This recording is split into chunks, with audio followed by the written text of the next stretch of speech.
Right, so it is 8 degrees outside this morning. So, for the time being, you will not see my face, but we will keep trudging on through the frostbite and through the numb fingers to get this done.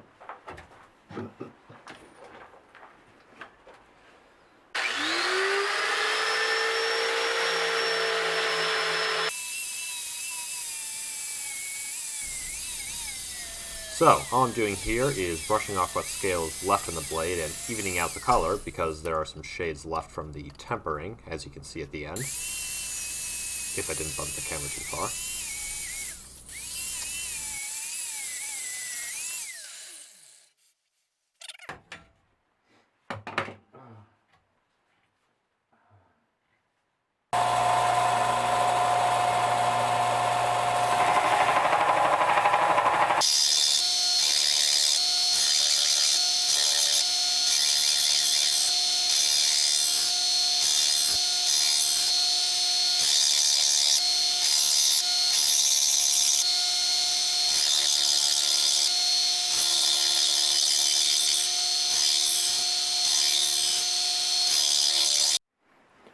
So, slight issue we have here, if I can focus this.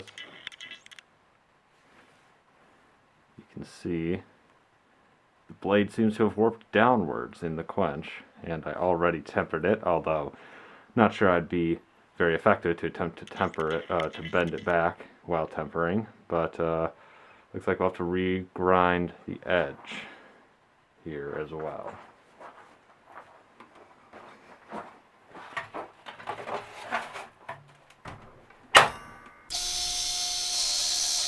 So, when quenching a blade, there is a lot of stress put into the metal as it cools and contracts. So when you do an edge quench, the spine of the blade is still soft, and in this case, that allowed the edge to bend forward as it contracted. Now, there is a technique I've used to great effect in the past where you can clamp the blade to a bar of metal and shiv it in such a way that it bends straight as you temper it.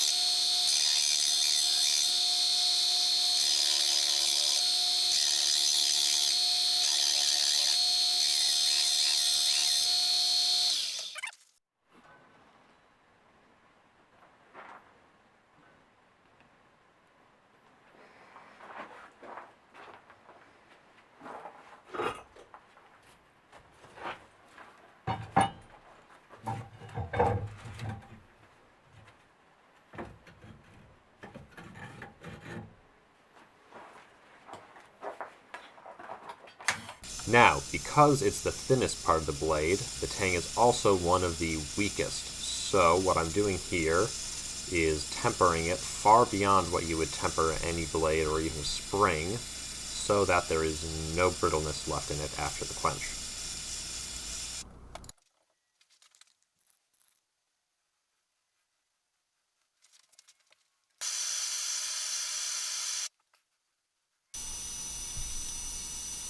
And we'll just quickly rough out the tang slots on the mill. For those wondering, I'm using contact cleaner to clean out the chips and cool down the bit, which worked very well with the aluminum I'm able to slot in for my camera arm, but that's probably not the right approach for bronze and definitely not for steel, so feel free to yell at me in the comments.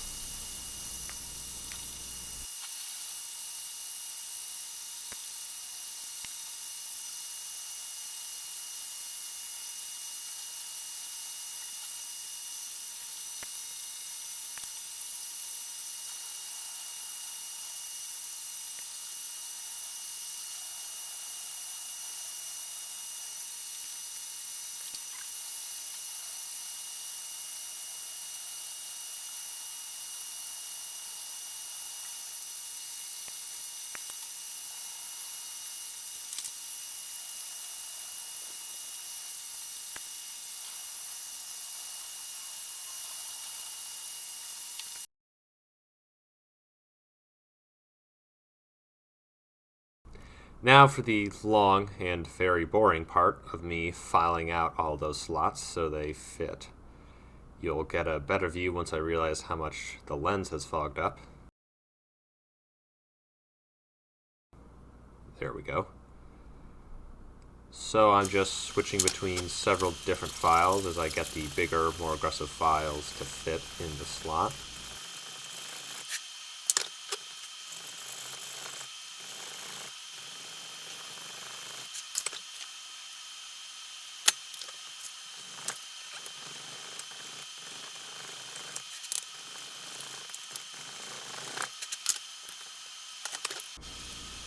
So now that it's closer to the final fit, I'll start using layout fluid, which rubs off of the spacer wherever it makes contact with the tang, showing just the right spot where I need the file.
And the last thing we'll do today is fit the antler spacer. To do this, we'll run the tang through a flame, leaving a layer of soot, which will then rub off onto the antler, essentially doing the reverse of what the layout fluid does.